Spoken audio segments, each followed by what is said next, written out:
Hey house guests, welcome to today's Big Brother Canada 7 updates and spoilers. Our house guest of the day is Kyle Welch. Kyle, thank you so much for the support. We really appreciate it and could not do this without you. So thank you again. And if you guys want to be house guest of the day, check out our Patreon link in the info box below. Alright, what up fam? Is this going to be the week that I was going to say the Peanut Butter Boys because I'm just so used to seeing that now with PB, but that the Pretty Boys alliance blow up on each other because tensions are rising right now. Adam's pretty pissed that Mark nominated him against Damien. To be fair, I don't think Adam really cared when Sam nominated Mark. I'm just saying. So Mark, you know, he was talking some big game before. It was like a few weeks ago when he was saying like if he won HOH, he was going to turn against the Pretty Boys. But now it looks like he's really wimping out. He feels that his best move is to ride it out to the end with them. Okay, so anyway, Adam and Damien, they're up on the block together, and you would think that they would be like, bleh, but no, they're talking in the have not room, and Adam's like, dude, I don't want you out of this game. One of us is coming off the block with the power veto, and that's some confidence there. He says, whoever the replacement nominee is, that person is going home. So we need to win this power veto, and then they promise to each other that they'll vote out whoever the replacement nominee is this week. So they're saying they need to get someone dangerous up on the block so that it's easier to get those votes. So they don't want to see ST go up on the block because who's going to vote out ST? I mean, really. She hasn't really done much so far. But Damien's like, yeah, this sounds great. I want to solidify something with you and Dane. And Adam's like, I would like that too. No, Damien, don't do it. Okay, so anyway, there was a brief conversation in the HOH room betwixt Mark and Anthony, and this really set off a shitstorm last night. I will tell you that. So Mark was like, just so you know, like if the veto's used, I'm thinking I'm gonna put Corey up on the block. So he says, we'll talk about it more, but Mark had to like go to the diary room or something, so they had to put that conversation on pause for now. But Anthony is pissed. He starts freaking out for two reasons here, really. Number one, Corey is his side alliance. That is his closest ally outside of the Pretty Boys. I mean, honestly, he knows that he can pretty much control Corey, so he doesn't want to see Corey go.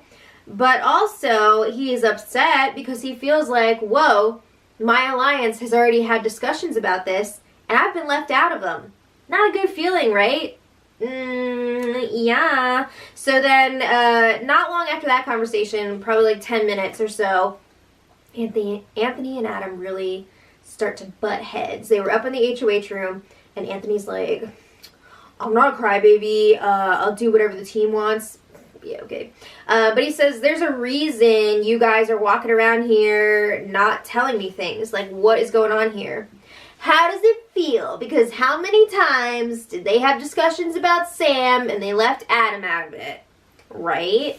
So, it's pretty much the exact same situation here. But Adam's like, hello, look at how I reacted when Sam was going. And Anthony, you're going to do the same thing. Anthony says, no, I'm not like you. I'm not in love. I'm not talking about naming dogs with Corey. And he kept using that reference over and over again. The thing with Anthony, he will like latch on to one phrase and just use it over and over and over again. So he was talking a lot last night about how he's not going around trying to name dogs here. So Adam's like, all right, well, nothing is set in stone. You know, all of us Pretty Boys already agreed that we're going to all sit down and talk after the power veto. This is just like some preliminary chatter here. But Anthony, that is not enough for him. He's pissed. He's like, well, obviously you got in Mark's ear, you know, saying that you want Corey out. And Adam's like, Dane wants the same thing. He would like to see Corey go as well. So then Adam's like, you know what? I'm not having this conversation before the competition. Okay, so Anthony's like, it's fine. I'll wait for Mark. He'll tell me the truth about what you guys were talking about. That is saucy. So then Adam is like, I'm sorry, Anthony just keeps bringing up how he's upset that they were having these conversations without him. And Adam says, you've been with Corey the entire day and everyone knows it. I mean, it's true. Like, they're always together. They're pretty much always together. So then this conversation ends. Anthony goes and finds Dane. He's like, where's Dane? I want to talk to him. So he pulls Dane aside to talk in front of Adam, which is super awkward, right? Because, like, they should all be able to discuss things together. So Adam is left alone, and he tells the camera, clearly there's a divide in the boys. You know, certain things can't be said in front of certain people. Yeah. Okay, so then obviously Anthony and Adam are struggling. They have a power struggle here because they both want to be the number one guy in the group. But there can only be one, right? So Anthony is talking to Dane. I believe they were in one of the bedrooms. And he's like, Adam's a compulsive liar. He says, Adam has been looking at me weird and smiling out of the corner of his eye all day with his sly smiles. And it just makes him feel like something was up and that Adam knew about it and wasn't telling Anthony. So he does not appreciate that. So then Adam joins them. There have been so many situations in the past less than 24 hours when Anthony will be talking mad crap about Adam, and then Adam walks in, and it's hilarious. So Adam joins them, and Anthony brings up all those sly smiles. He's like, that's got to stop, because it is making me feel really uncomfortable, really uncomfy. So Anthony says that, again, he and Corey are not trying to name dogs here. And then he brings up another reference. He says, I'm not licking bubbles off the ground. What the F does that mean? What did I miss on the feeds last week? Because I do not understand that reference. And you're shaking your head no as well. Like, I don't know what that means, but okay. So Anthony says he's all about the boys. Don't get it twisted, okay? If they need to get rid of Corey and all of them want to do that, fine. But, like, you know he's going to be putting up a fight. Like, he keeps saying that he'll do what the team wants, but he's gonna, like, manipulate his way into having the team want what he wants, right? We've seen it. And as much as Anthony is an a-hole in the way he talks about how he's controlling these people, let's be real, he's controlling these people. He's got mad skills like that. So anyway, Anthony is pushing for Damien to go, and Adam is pushing for Corey to go. So this is Dane's chance to say how he feels. So he does say, I'm scared of Corey in competitions. She's more likely to win competitions than Damien. So it seems like, yeah, Dane is backing up Adam's viewpoint here in wanting Corey to go. But Anthony still keeps saying, you know, I understand if Corey has to go, but he's pissed that they think that he would react like Adam, and they're keeping information from him. So then Mark joins them, and he's like, I'm very much considering putting up Corey. And he says when the time is right, he wants them to make a pact with Damien. They're all gonna be like, I'm not gonna go after the boys, blah, blah, blah. You're saying something about, like, if somebody goes against the boys, they're gonna deal with the wrath of, like, 1,000 sons, or, like, 100,000 sons.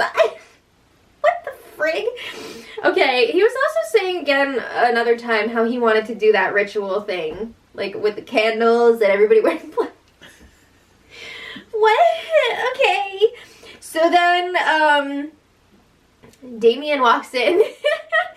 Damien walks in after more arguments about Damien versus Corey going this week. So Damien walks in, and they changed the conversation a little bit. They were like, oh, the boys can't be going behind each other's backs, blah, blah, blah.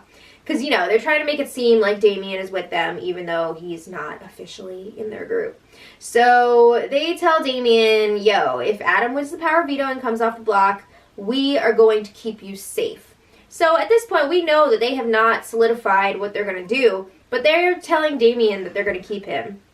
So Dane is like, all right, we're all going to talk together after the power veto, so let's break for now. All right.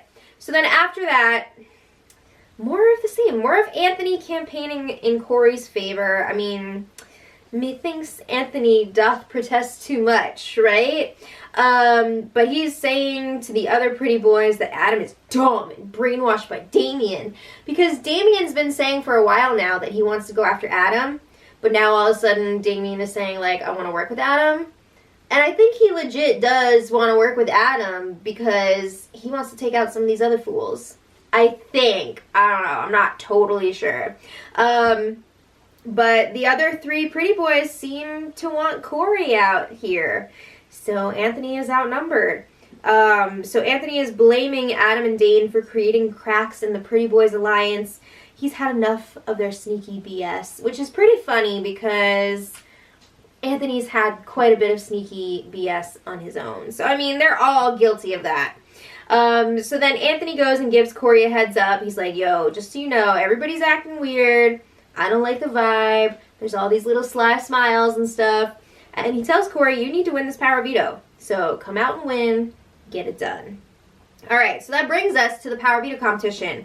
The players were Damien, Adam, and then 3 extras, Corey, Esty, and Kira. Okay, so it was some sort of puzzle. I don't know exactly which one, but some sort of puzzle. And guess what? Adam won the power veto again.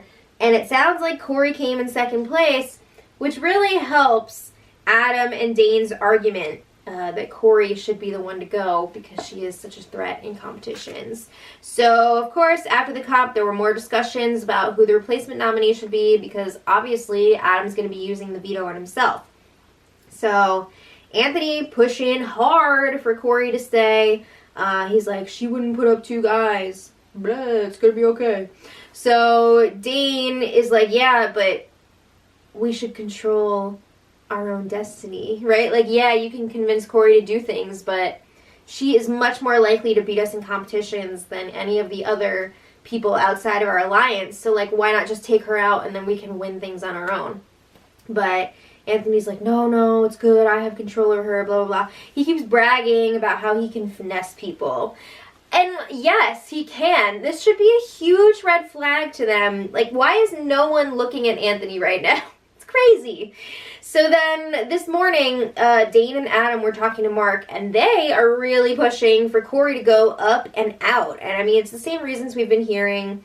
They're saying Corey's got the best shot out of all the others at winning competitions. And they're saying, obviously, Anthony doesn't want Corey to go because he would benefit the most from keeping her. That is his biggest ally outside of the group. So Mark is kind of flip-flopping here. Yesterday it seemed like he definitely wanted Corey to go. But now he's like, I don't know about that Damien. He's nervous that Damien is lying about wanting to work with the guys. Anthony is starting to get into Mark's head about that. So Mark is worried that if Damien were to win HOH, he would put up Mark and Adam. So then Damien got some instructions from Dane and Adam to talk to Mark, and he's acting like if he won HOH, he would put up Esty. He's like, oh, I'm so over her. She sucks. Oh, my God. So he wants Mark to know that he's not going to come after him if he wins HOH. He's also pushing that he wants to go to Final 5 with the boys, and he's like, let's all get there. We'll battle it out. It'll be a real bloodbath. On an unrelated note, happy Game of Thrones Day. I saw Bloodbath and I had to say it. But anyway, that's fine and dandy. But whoa, there was a very immediate shift here. It seems like now Anthony has convinced Mark to put up Esty as a pawn and then have Damien go this week. And it seems like Anthony has convinced Dane that this should be the plan as well. So he's like, you know what, guys, I'm down low. Corey is not going to go after us, but she might go after Adam. So, yeah, because Anthony's going to tell her to. So he says, I mean, Adam's in our group, but he's put the pretty boys in danger so many times here to try and keep Sam safe. Sam's not even in this house anymore, and Anthony cannot stop talking about her. But he's like, why should we stick our necks out for Adam to make him more safe by getting rid of Corey when we can keep ourselves more safe by keeping Corey. Right? So that's the line that he's pushing with them. They are eating it up. They're like, you know what? Yeah, let's do that. Let's get rid of Damien. So then they're talking about how the pretty boys are going to go down in history, blah, blah, blah. The t-shirts, so great. Oh, and then, this is hilarious. Mark was saying, like, oh, I feel like this is a real brotherhood and blah, blah, blah. And Anthony's talking about how, yeah, it's great because we're having these team chats like we should be. I seem to remember the Pretty Boys having 4 members, and yet there are only 3 people in this conversation. So it's okay when the person that's left out is Adam, but it's not okay if the left out person is Anthony. These people are also hypocritical. Oh my god. So anyway, the power veto ceremony will be tomorrow, and at this point it looks like Esty will be going up as a pawn and Damien will be the target, but you never know what could happen before then. So let me know what you guys think in the comments, and until tomorrow, much love.